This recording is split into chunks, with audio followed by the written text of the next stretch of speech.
नमस्कार। आइए सबसे पहले बात करूंगा मैं आपकी कनिष्ठा उंगली के बारे में। उससे पहले मैं आपको पूरे हाथ की रेखाओं को बताऊंगा, एक एक रेखा का फल बताने वाला हूं, सारी उंगलियों का फल बताने वाला हूं और जब वो सब फल आ जाता है सामने उसके बाद हम बता पाते हैं आपके सवालों के जवाब। तो चलिए मैं पहले एक रेखाओं को जो वर्तमान की स्थिति है उसको बढ़ के बताता हूँ। यहाँ सबसे पहले आपकी कनिष्ठा उंगली, ज्ञान की उंगली और ज्ञान की उंगली आपकी पहुँच चुकी है जाकर लगभग सूर्य उंगली के प्रथम पर्व तक। यानी ये वो स्थिति है जो बताती है कि व्यक्ति बुद्धिमान है, व्यक्ति की भाषा शैली अच्छी है, व्यक्ति अपने कर्म को पूरी जिम्मेदारी से निभाता है और साथ ही साथ किसी भी प्रकार की नकारात्मक सोच नहीं रखने वाला व्यक्ति ये हमारे सामने है। यहाँ पर बात करते हैं आपकी सूर्य की उंगली के लिए। सूर्य की उंगली और यहाँ पर सूर्य की उंगली और बृहस्पति की उंगली आपकी दोनों मुझे बराबर दिखलाई पड़ती हैं। देखिए इस बात का बहुत ज़्यादा ध्यान रखना होगा आपको। इस चित्र से ऐसा लगता है, लेकिन मुझे लगता है सारे चित्रों में ये उंगलियां आपकी दोनों लगभग बराबर हैं। तो यहाँ अगर ये दोनों बराबर हैं तो इसमें बराबर यदि उंगली रहती हैं तो उसका फल होता है कि व्यक्ति का जीवन बहुत बड़ा एक समान चला जाएगा। एक फल तो ऐसा होता है। दूसरी बात, जब बृहस्पति की उंगली ज़्यादा लंबी होगी तब ऐसे व्यक्तियों को अपने जीवन के अंदर धन के लिए काफ़ी संघर्ष करना पड़ता है। ज्ञान की कमी नहीं होती लेकिन धन की कमी पूरी रहती है। तो सूर्य की उंगली बिल्कुल मिली हुई है शनि की उंगली के साथ। माता पिता की सेवा करने वाले हैं, साथ ही साथ भाई बंधुओं से किसी भी प्रकार के विचारात्मक विचार खराब नहीं रखते।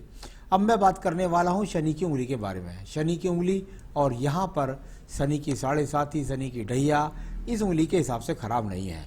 उंगली में जो खराब बात है वो ये कह सकते हैं कि इसमें किसी भी अच्छी बात यह है कि कोई भी प्रकार का यहाँ पर रोग नज़र नहीं आता। हाँ, ये बात जरूर है कि किसी भी प्रकार कर्ज का भी हिसाब किताब मुझे नहीं आता कि यहाँ कोई बहुत आदमी व्यक्ति कर्ज में डूबा हुआ है, ऐसा भी नहीं है। उसके बाद इतना सामर्थ्य है कि वो कर्ज को मिनटों में चुका सकता है, ख़त्म कर सकता है, लेकिन यहाँ अभी फिलहाल में कहीं भी कर्ज की स्थिति नहीं है। अब मैं बात करता हूँ बृहस्पति की उंगली के बारे में। बृहस्पति की उंगली जीवन में बताएगी संतान से सुख सहयोग, साथ ही साथ पुत्र पत्नी का सुख सहयोग। कुल मिलाकर के हल्की सी केसेस है, थोड़ी बहुत तू मैं पत्नी के साथ, और कुल मिलाकर जो बच्चों के लिए अच्छी सुख सुविधाएं आप तय करना चाहते हैं वो आप यहाँ पर नहीं कर पा रहे हैं। इस प्रकार से बताने वाली आपकी बृहस्पति का वर्तमान का ये फल है। चलिए मैं बात करूंगा बुध पर्व के बारे में। बुध का पर्व और बुध पर्वत पर ये खड़ी हुई रेखाएं, अगर आप इनको देखेंगे तो कुछ रेखाएं इनमें चटकदार हैं ऊपर, जो डबलिंग करती हैं, एक दूसरे पर चढ़ने का प्रयास करती हैं। यहाँ पर ये वो रेखाएं हैं कि व्यक्ति के पास में इस तरह की रेखाएं हो जाएं। देखिए आप कुछ भी कहें, आप कहें बहुत समय खराब चल रहा है, वो एक अलग बात है, लेकिन कुल मिलाकर जब ये रेखाएं होती हैं तो व्यक्ति के पास निश्चित तौर पर कोई ना कोई ऐसा मार्ग होता है जिससे उसके जीवन की गाड़ी चलती रहती है जब इस प्रकार की बुध पर्वत पर रेखाएं खड़ी होती हैं। यानी कुल मिलाकर चाहे वो खेती बाड़ी से हो, चाहे वो किराए की आमदनी से हो, चाहे वो किसी भी आमदनी हो, चाहे माता पिता की आमदनी हो या पत्नी की आमदनी हो, कुल मिलाकर व्यक्ति के पास धन के आगमन आ रहे हैं निरंतर। ये आज भी दिखलाई पड़ता है। यहाँ बात करूँगा मैं आपके सूर्य के पर्व के बारे में। सूर्य का पर्व और यहाँ मंगल पर्व से निकल कर के सूर्य रेखा का संबंध करें, यानी व्यक्ति ऐसा अपने आप में बहुत शारीरिक श्रम करके धन कमाता है। यहाँ अगर आपकी ये रेखा को यदि मैं देखता हूँ तो ऐसी रेखा जब मिल जाती हैं सूर्य पर्वत पर तो व्यक्ति थोड़ा बहुत राजनीतिक कार्यों से लाभ उठा सकता है। सरकारी टेंडर्स में भी यदि वो प्रयास करे तो संविदा की जॉब या मनरेगा की जॉब, इस तरह की जॉब भी व्यक्ति को प्राप्त हो जाती है।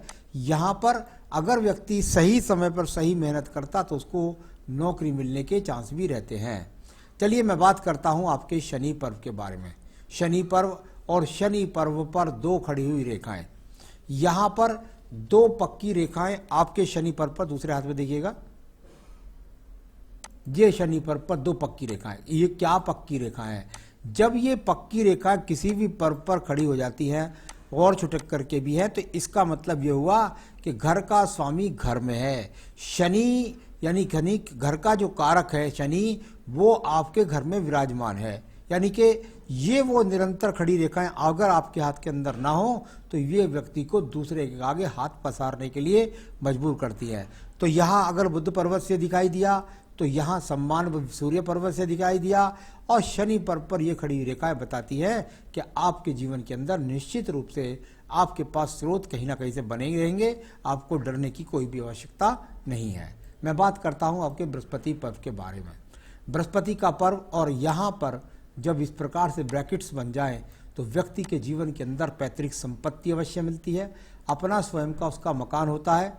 यहाँ कुल मिलाकर ऐसे कोई अशुभ चिन्ह नहीं है जिसके कारण, हाँ ये बात जरूर है कि बहुत धर्मार्थ के काम नहीं कर पा रहे हैं, किसी प्रकार से अच्छे लग्जरियस जीवन को नहीं जी पा रहे हैं, लेकिन आपके पास में अपने घर के मकान होने के पक्के सिंबल यहाँ मौजूद हैं। मैं बात कर लेता हूँ आपकी हृदय रेखा के बारे में।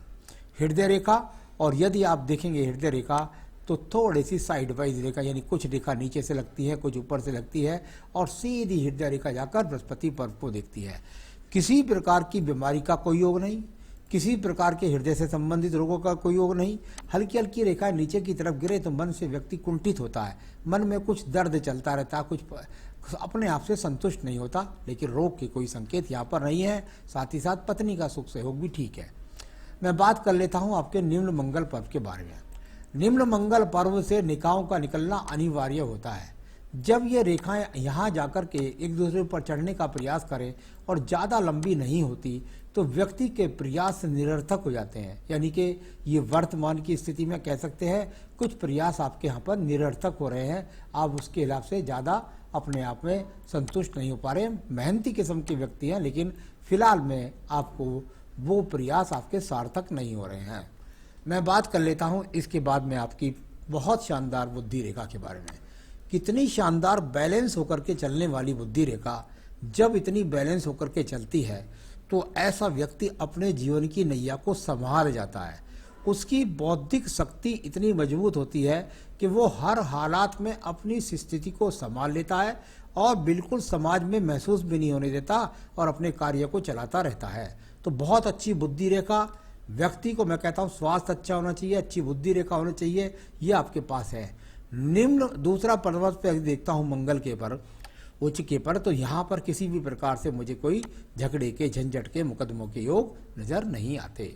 चलिए मैं बात करूंगा इसके बाद में आपके चंद्र पर्वत के बारे में। चंद्र पर्वत व्यक्ति की मानसिक स्थिति के लिए जाना जाता है। साथ ही साथ इस पर अगर देखें तो कोई ज़्यादा दूषित फल नहीं है। हाँ, कोई विदेश यात्रा की रेखा नहीं है, किसी प्रकार के बड़ी बीमारी का योग नहीं है, किसी भी प्रकार से बहुत ज़्यादा संसाधन एकत्र करने की कोई योजनाएं नहीं है। बस इस तरह का आप कह सकते हैं। इसका कोई विशेष नुकसान भी नहीं है, कोई लाभ भी नहीं है। मानसिक स्थिति को मजबूत करने के लिए पर्वत देखा जाता है, ये अपने आप में अच्छा है। यहाँ पर यदि आप ये रेखा देखेंगे तो ये टूटी टूटी सी रेखाएं हैं। यहाँ पर आपको लगेंगी योजना बनाते हैं, चलते हैं, दूसरा काम कर लेते हैं, तीसरा कर लेते हैं। बस इतना कह सकता हूँ, बहुत ज़्यादा व्यापारिक रेखा के रूप में हाथ ये मजबूत नहीं है। चलिए मैं बात करता हूँ आपकी बहुत मजबूत रेखा की, जो पूरे हाथ के अंदर सबसे मजबूत रेखा है।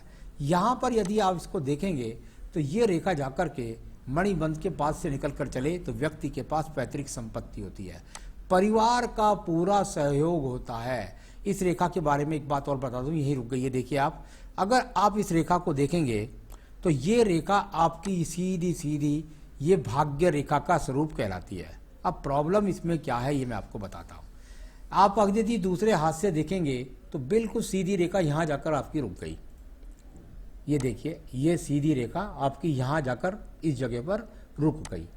ठीक है, इसका मतलब क्या हुआ? पैतृक संपत्ति है, परिवार से सहयोग है, और यहाँ ये रेखा ऊपर भाग्य का स्वामी, भाग्य का पर्वत होता है ये वाला, इसको कहते हैं भाई भाग्य की रेखा। यदि भाग्य पर्व तक ना पहुंचे या नीचे वाली रेखा जब तक वहां ना पहुंचे तो कहते हैं भाई व्यक्ति ठीक है, जमीन भी है, जायदाद भी है, मकान है, लेकिन भाग्य का स्वामी भाग्य के घर में नहीं पहुंचा। यानी कुल मिलाकर के इसके कारण व्यक्ति को ऐसा महसूस लगातार होता है कि भाई जीवन में जो अच्छाई होनी चाहिए, देखने में हाथ बहुत सुंदर लगता है, वो मुझे क्यों नहीं मिली? क्योंकि भाग्य की रेखा का स्वामी भाग्य के घर में नहीं पहुंचा। वो तो अच्छा ये समझिए कि ऊपर 2-3 रेखाएं खड़ी हैं, वरना ऐसे व्यक्ति को हाथ भी पसारना पड़ जाता है।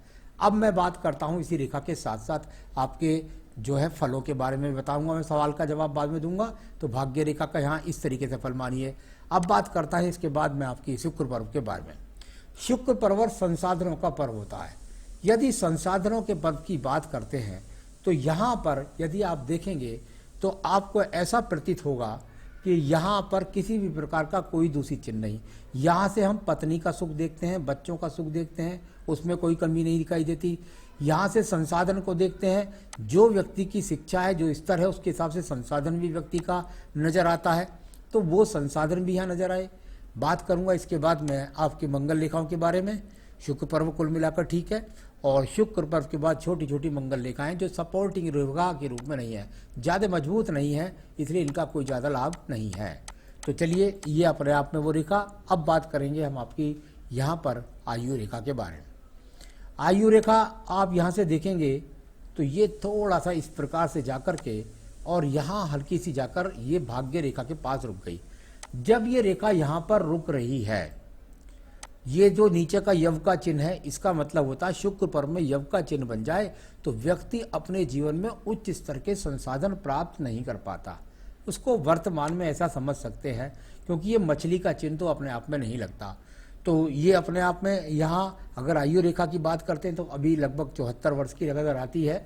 बाद में ये रेखा यदि भाग्य रेखा में मिल गई तो इसकी आयु रेखा, यदि ये रेखा यहाँ मिल गई तो ये अपने आप में बहुत बड़ी लंबी आयु हो जाएगी। तो ये इस प्रकार से आप समझ सकते हैं। अब बात करूँगा आपके यहाँ पर शुक्र पर्व को। ये भी देखिए बहुत ज़्यादा दूषित है, तो जब ये दूषित होता है तो व्यक्ति के पास संसाधनों में संघर्ष बना रहता है। तो चलिए, ये सब मैंने आपको बताया। आपने पूछा है मुझसे, मेरा समय खराब चल रहा है, क्या मुझे काम या तरक्की नहीं मिलेगी? बता देता हूँ क्यों समय खराब चल रहा है। देखिए, आपकी जहाँ 48 वर्ष की आयु बनती है, उसमें यदि आप देखेंगे तो लगभग ये 45वें वर्ष से एक राहु रेखा ने यहाँ पर आपको काटा है। यहाँ लगभग एक राहु रेखा ने काटा है। तो ये वो रेखा है जिसकी वजह से मैं समझता हूँ 2-3 साल से आपके जीवन में और संघर्ष बढ़ गया होगा।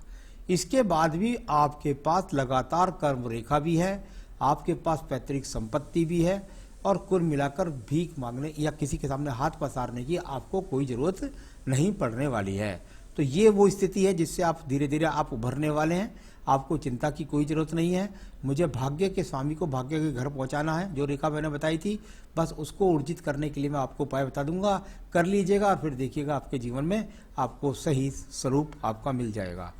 तो चलिए, यहाँ पर काम तरक्की नहीं मिलेगी। आखिर किस वजह से ऐसा हो रहा है, ये मैं आपको बता दिया किस वजह से हो रहा है कि भाग्य का स्वामी भाग्य के घर में नहीं पहुँचा है, और अब इस समय बेरोजगार हो गया हूँ। तो ठीक है, आपके साथ में हो सकता है कि आप जो घर का काम हो उसके साथ में भी आप नौकरी करते हो, वो आपको सही तरीके से नहीं मिल पा रही हो, आपके मन के अनुकूल नहीं मिल पा रही हो। तो चलिए, फिर भी आपका हाथ कुल मिलाकर अच्छा है। अपने कर्म पर मजबूती रखिए। मैं कुछ उपाय बताऊंगा, जरूर कर लेंगे यदि आप, तो निश्चित रूप से आपको नौकरी भी मिलेगी और साथ ही साथ आपकी जो संसाधन है उनमें मजबूती भी मिलेगी। तो क्या करें आप, ये मैं आपको बता देता हूँ। सबसे पहले यहाँ पर क्योंकि बृहस्पति आपके कुल मिलाकर आपसे रुष्ट हैं, तो आप रोजाना एक अगर हो सके तो श्री राम रक्षा स्रोत आता है, श्री राम रक्षा स्रोत किताब ले आइए बाजार से। श्री राम रक्षा स्रोत आपको रोजाना पढ़ना है, और उससे पहले पढ़ना है आपको संकट नाशन गणेश स्रोत्र, संकट नाशन गणेश स्रोत। आपका नग बनता है पुखराज। आप चाहे तो यहाँ पीला पुखराज भी अगर पहन लेंगे तो भी उससे आपको काफ़ी लाभ मिलेगा। तो एक पुखराज यहाँ पर आप यहाँ धारण कर लीजिए इसमें, और ये दोनों उपाय करिए। फिर देखिए आपके जीवन के अंदर जो आपको संतुष्टि है वो भी मिलेगी और आपके कार्यों में उन्नति आपको प्राप्त होगी। नमस्कार।